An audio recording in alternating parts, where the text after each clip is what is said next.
আসসালামাইকুম। আমি অ্যাডভোকেট শাহানা সুলতানা সুমা, জজ কোর্ট, কুমিল্লা।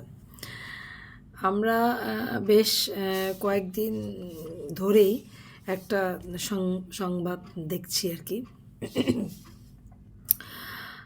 বিভিন্ন মিডিয়াতে, তারপরে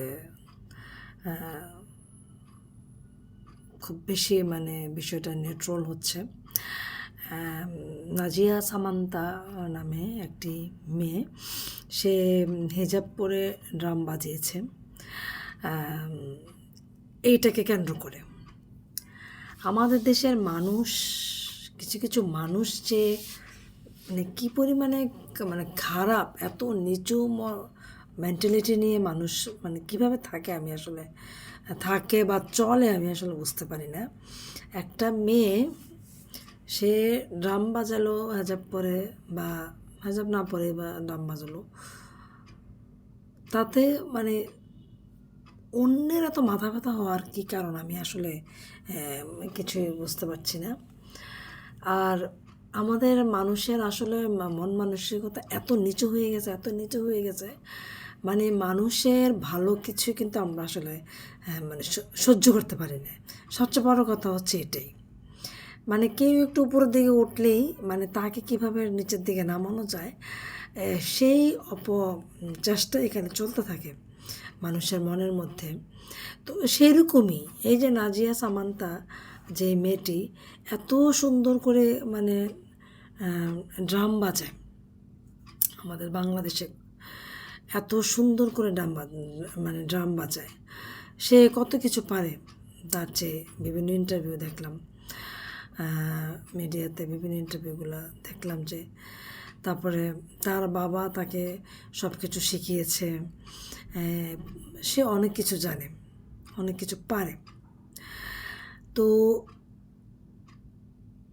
ওর বাবা বা মার, ওর ফ্যামিলির কোনো মাথা ব্যথা নাই। মাথা ব্যথা কার জানেন?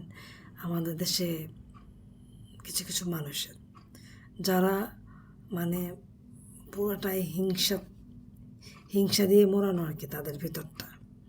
তো একজনের ভালো আসলে আরেকজনের সহ্য করতে পারে না। অথচ এই যে এই মেয়েটাকে আসলে সবাই এত বেশি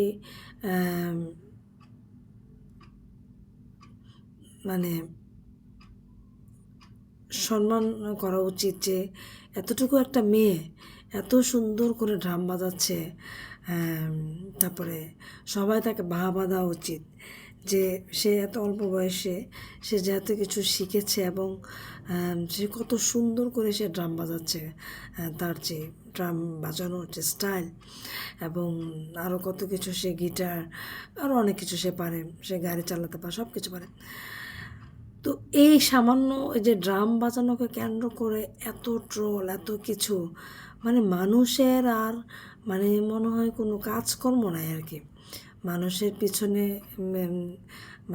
ভালো কিছু দেখলে সেটাকে কখন তার পেছনে আজে বাজে কথা বলে তার যে মানসিকভাবে তাকে দুর্বল করে দেওয়া, এই যে একটা মেন্টালিটি আমাদের কিছু মানুষের মধ্যে রয়েছে, সেই সব মানুষকে উদ্দেশ্য করে বলছি, আপনারা যেটা পারেন না, অন্যরা যেটা পারে, বরঞ্চ তাকে আরও বেশি অ্যাপ্রিসিয়েট করবেন যে সে এটা পেরেছে।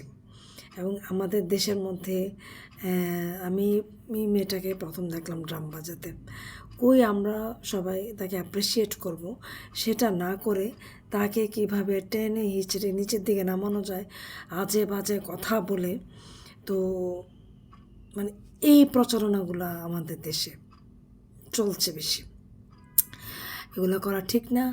আপনারা যারাই এই সমস্ত কাজে ব্যস্ত থাকেন, দয়া করে আপনারা আপনাদের নিজেদের কাজে ব্যস্ত থাকেন, অন্যের কাজে নাক গলাতে আসেন না, কোনো প্রয়োজন নেই। কারণ ওর আব্বা আম্মা আপনাকে এই অধিকারটুকু দেয় নাই যে ওনার মেয়ের সম্পর্কে কিছু বলার জন্য।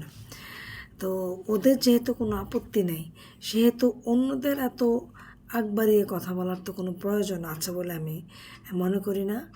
আমি নাজিয়া যে সামান্তা, ওর জন্য অনেক অনেক দোয়া, এবং আমি খুবই অ্যাপ্রিসিয়েট করি ওকে। এত সুন্দর করে ও বাজিয়েছে এবং বাজাচ্ছে। ও হচ্ছে ব্যান্ড যে আছে ওদের একটা, সবার সাক্ষাৎকার দেখলাম, মাশাল্লাহ সবাই খুবই ভালো দেখলাম, শিক্ষিত, পড়াশোনা করছে সবাই। যাক, আমরা আসলে যেটা করব সেটা হচ্ছে যে আমরা কখনোই মানুষকে নিয়ে মানুষের ভালো দিকটা যেটা সবসময় আমরা অ্যাপ্রিসিয়েট করব। আমরা কখনোই মানুষের ভালো দিকের প্রতি আমরা খারাপ দৃষ্টিতে দেখব না, সেটাকে আমরা খারাপভাবে চিন্তাও করব না। যেটা ভালো আমরা সবসময় সেটাকে আমরা ভালো বলবো। তো আমাদের মন মানসিকতা যেন অনেক বড় হয়, আমি সেটাই বলতে চাচ্ছি। আগে আমাদের সবারই মন মানসিকতা যেন অনেক বড় হয়। কাউকে কিছু বলার আগে প্রথমে নিজের দিকে তাকানো উচিত, মানে নিজে কেমন সেটা দেখে তারপর অন্যের জাজমেন্ট করা উচিত আর কি, অন্যের বিষয়ে। খুদা হাফেজ, আসসালামু আলাইকুম।